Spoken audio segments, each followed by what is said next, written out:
Is your inner child calling for you, needing your help, needing your love, needing your support?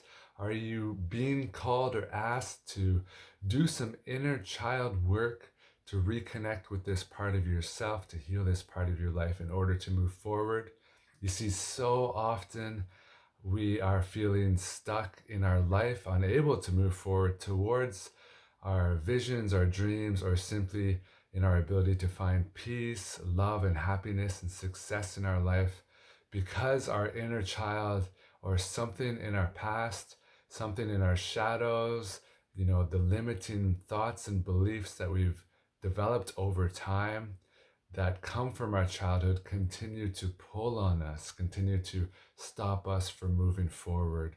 So, this is why it is so important that many of us are coming to heal this part of ourselves, this part of our life, because it is critical to move forward.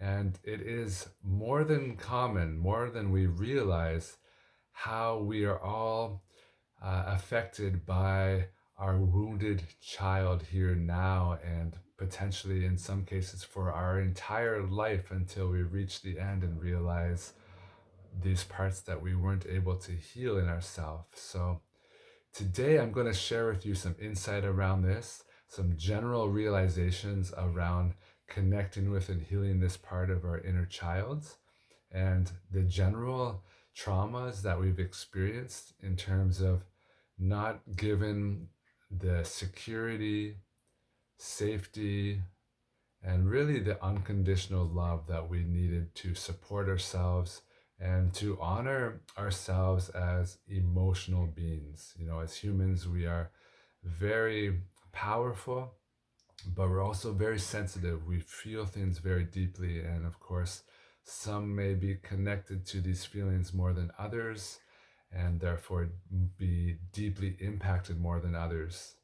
And of course, if things were difficult as children and we felt things more deeply, we had stronger emotions potentially coming up for us, which then made it even more difficult in some cases for our parents or for teachers to be able to have the patience and love and compassion to support us and to encourage us to communicate. So, in that case, a lot of these things have been suppressed very deeply and still alive within us, and still needing to be heard, needing to be supported, needing to be listened to, respected, and honored here now in order to move forward still in our lives.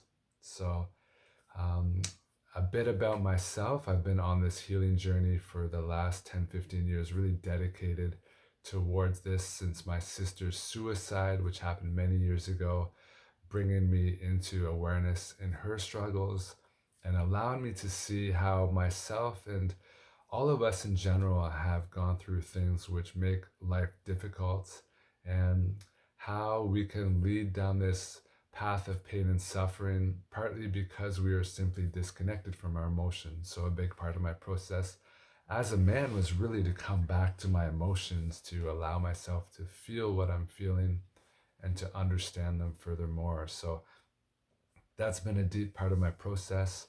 And over the years, in doing this inner work for myself, I've developed a greater capacity and understanding to support others on their journeys and seeing really the general path of humanity, and as family, as brothers and sisters, especially for those of us that were brought up within more of the modern culture or the colonization culture, where you know there are some consistencies and also a continual direction over many generations that some of us had to really endure and be affected by this process, no matter where we were colonized within our family history and our family lineage. So I'm going to share a bit about this insight here now with you, and of course, share in the end what you can do to really honor your own process and go deeper to heal these parts of yourself. So, to begin, in general, you can see that all of us were brought into this world and had parents and were raised usually by parents that, of course, had their own journeys, they had their own life, and therefore had their own capacity to love or not to love, to be in peace or very much be in worry and fear, for example. So, for some of us, we ourselves might not have felt safe because they didn't feel safe. Maybe they felt stressed out and worried. And so, this is just one example of the many areas that we may have been impacted, being raised by a house and being in an environment that carried this energy, which affected our energy field, and also this way of thinking, the mentality, the ideas, the thoughts that were then feeding us and influencing how we ourselves see the world and see life and see ourselves. So we were shaped at such a young age. And so I really like to bring this analogy of coming into this world and sort of like a seed being planted into the soil. So there, you know, the seed is fed with water and coming to the surface and really being impacted by the surrounding environment more and more. So there at this core stage, as we're being nurtured and fed these things, these ideas, these words, and actions taken upon us, it shaped us very deeply. And from there, as we grew up into plants or into trees and began to blossom into this world more and more throughout our life, as children and then as teenagers and now as adults, we really still carry what we experienced at the seed, at the core, at the initial stage of growth. It's still a part of us. So you'll see that we've branched out. So it's the same within the neurons of our brain, essentially, where at the root we still have these core beliefs, these things that may have impacted us. And then from there, this web of thoughts has formulated outward, and now what we might experience more tends to be on the surface, in terms of our day-to-day living, and needing to go a bit deeper to understand what's at the core of our thoughts and our experiences and our actions. Why are we doing the things we're doing? Why are we thinking the thoughts that we're having? And questioning, are these thoughts actually healthy? Are these thoughts serving and supporting what I'm needing and wanting in my life? Or are they holding me back? Are these healthy thoughts, or are these unhealthy thoughts, or sickness, illness, misperceptions, lies, essentially? So we're having to use our discernment to understand what's a positive thought, what's not, what we're wanting and needing to let go of. And in order to do that, often having to understand where they come from. So we're going to the root, to the core of our childhood experience. And of course, our memories might not take us back to being in the bellies, in the womb of our mothers. But of course, in this initial stage, we are so deeply connected and feeling what our mothers are feeling. So every thought, every emotion, everything they're feeding themselves, putting into their body, we're affected by. So already we're being shaped by this experience in this lifetime, and we're coming into this world in different ways. But a lot of us were essentially born in hospitals and having that experience of, whether it was a warm, welcoming experience of coming into this world for the first time, or maybe it was very traumatic. Maybe the birth itself was something really difficult for your mother, and maybe she herself was in the state of fear and worry, and then you came into this world potentially, in a traumatic experience, maybe how the doctors and everyone received you in that initial stage, that initial moment, and those first days of your life, are very critical when you think about being such a sensitive being coming into this world for the first time, and seeing life, seeing the light, seeing nature, seeing your surroundings, and everything being quite foreign and quite cold, essentially because the temperature change of being inside your mother's body and coming out into this world, and into the air is a big change, and hopefully, we are supported through that change. But you see more and more with a modern lifestyle and modern birthing techniques that a lot of us didn't experience that warm welcoming that maybe we wish we had, or would be more natural and supportive to humanity to experience this. So this is just one concept, one realization. And of course, those early stages of life, we have parents that are doing the best they can to support us. And for me, I trust in the perfection of this process, and that we're not, um, victims to these experiences, but just simply learning what we need to learn and experiencing what we need to experience in order to further awaken and realize our core values and the purpose of life. So it's all part of the process, but again, just looking at these different areas that deeply impacted us. So, in those early stages of life, we weren't able to communicate initially. We couldn't communicate with words. So we used sounds and body language. And I see some of our parents may be very patient and understanding and able to use their intuition to communicate with your child. And some of our parents might have felt really challenged in this way, and may have had other aspects of their life in terms of other stressors like money, um, taking place, and maybe they had relationship stressors with your father and your mother. So there are many elements that could have been taking place in addition to just your parents' capacity to love and be patient and trust in their own intuition and ability to communicate with you. So whether we felt understood and loved and supported, again, in those stages of nonverbal communication, um, is at that foundation of our life and our thinking and our way of perceiving. So then from there, we're moving more into our childhood and maybe beginning to express ourselves. And so, were our parents able to support us in that expression and that communication, or were they maybe also carrying many stressors and reacting to what we're communicating? Um, and furthermore, were they able to receive our emotions? Like if we were upset and crying, did they then, you know, really give us the love and support and speak to us and ask if we're okay, and what do we need? What can they do to help us?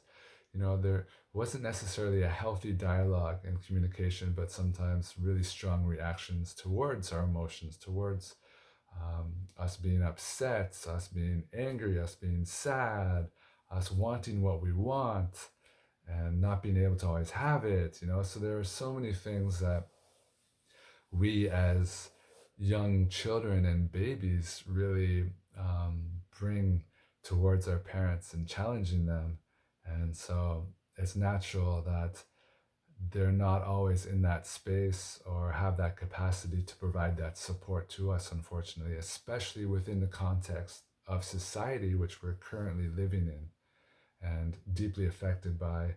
As adults, you can relate to this probably now. As an adult, there's so many potential stressors in our life, and then we add in a baby into it, and things, are taken to another level in terms of the time and energy that goes into supporting a child. So again, it's coming from this understanding where we can relate towards our parents' challenges, and at the same time be very realistic with what we experienced and how it wasn't necessarily perfect, in a way of love and support, but perfect in a way of bringing us to where we are now, thankfully, trusting that our parents did the best they could to support and love us.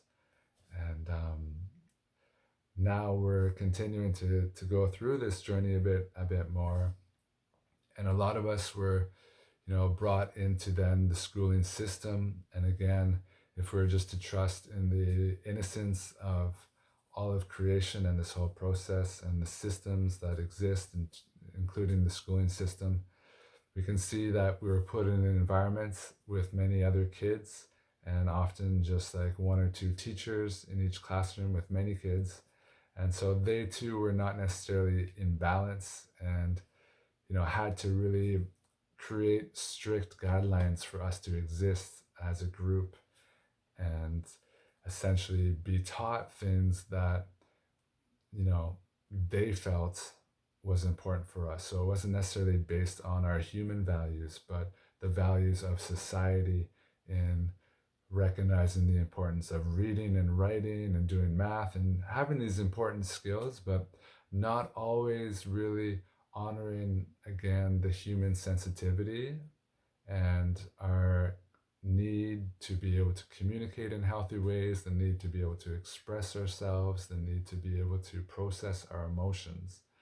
So, again, we may have received a lot of negative feedback if we were in emotional stages, if we're expressing our emotions, if we're crying, if we're upset, if we're angry. We didn't always have that support to go through those things. So, again, typically, generally speaking, a lot of us didn't necessarily feel safe here in arriving on Earth.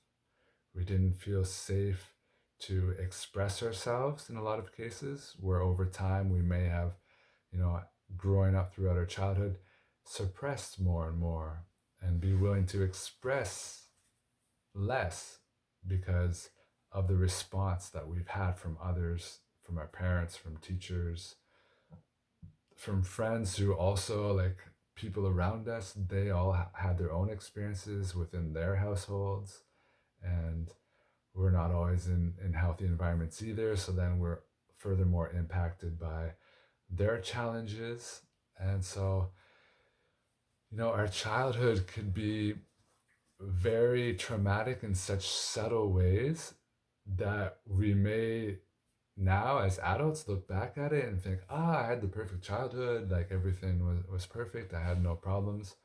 And hopefully so, meaning that you didn't have like really small, really large traumatic experiences, like maybe you didn't experience physical abuse and violence in your home, and maybe you didn't experience sexual abuse. And so for those of us that didn't have strong forms of abuse within our childhood, we're really fortunate, because it's very common, as much as 50% of us have experienced sexual abuse. So these like problems have been going on from one generation to the next, and really, you know, held in the shadows and denied and suppressed and hidden within family lineages, and being passed on from one generation to the next because they're not being dealt with. And then, of course, inflicting us potentially within our lifetime. And so, for many of us, we're coming to realize the importance of bringing it to the light, to do this inner work, in part to heal these traumatic experiences, so we're not carrying them with us and further potentially perpetuating it upon others. We're not continuing unconsciously to then hurt others because we ourselves have been hurt in this stage of our life, in our childhood. And so, a large percentage of abuse happens from those that have been abused. So the perpetrators themselves have been victims and then reenacting those things. So again, some of us have experienced really severe traumas, and some, more subtle traumas, but to varying degrees. We've all had challenges essentially within our childhood, as I shared with you, because, as parents and as adults, we're still gaining the capacity, or coming back to our capacity to love, or to honor life and our children's life in the natural ways that we did maybe long ago, when we were more in a traditional natural setting, or into more of a natural flow of life, where we were able to be present, for instance, because we didn't have a lot of technology. So what we had was just time with yourself, time with your family, time with your children, time with your partner.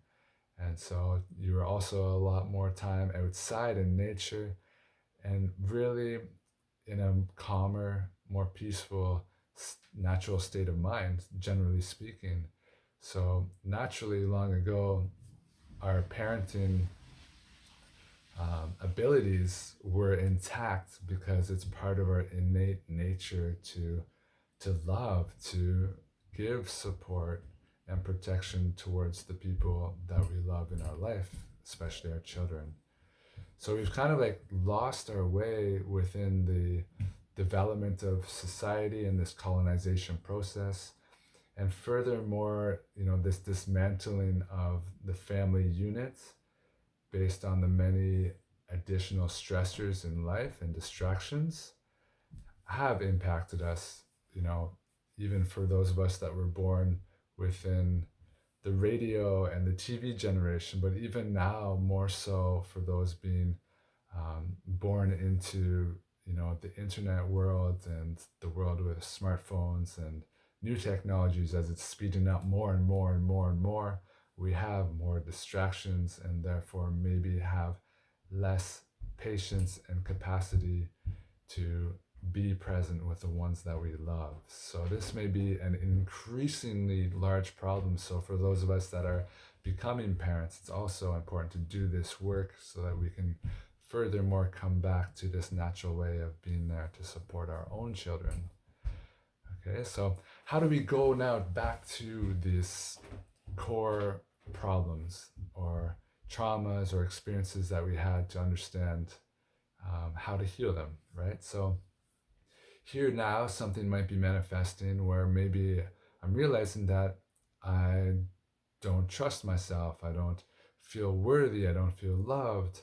And so maybe if you take a moment, you can go back into your lifetime to realize where in your lifetime that began. Where did that story really stem from? Was there a specific experience that you had that you can recall and therefore need to reconnect with and remember? So from there, we're able to see maybe around the starting point of this way of thinking, of this root cause, of this core belief that you continue to carry and continue to tell yourself, and maybe has spread out to many other lies that you're now wanting to heal and let go of.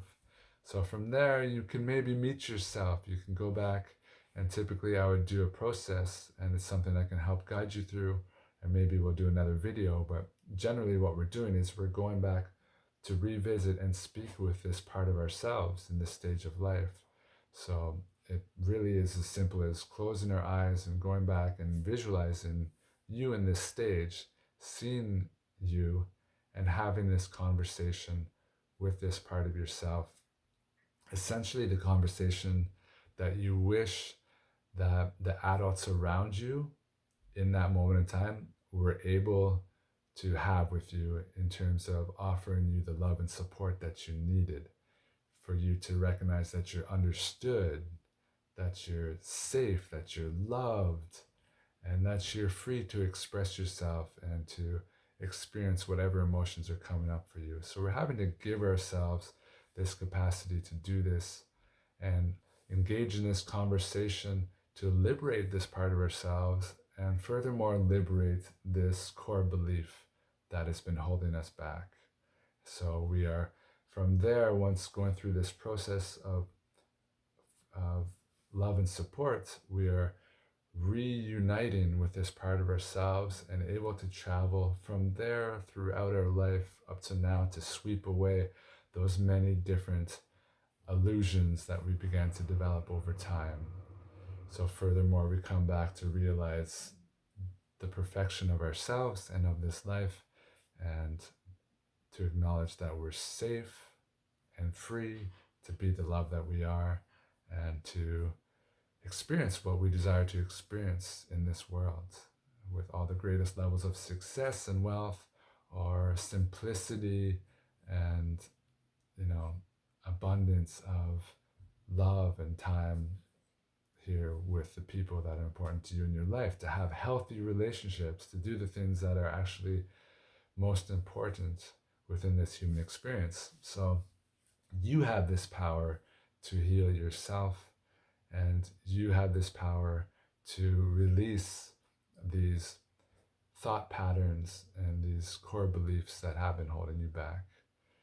So it's also allowing us to come back to recognize the power we have to process our emotions, to give ourselves the chance to feel what we're feeling and therefore be able to understand them and to process them and to release the things when we're done with that process.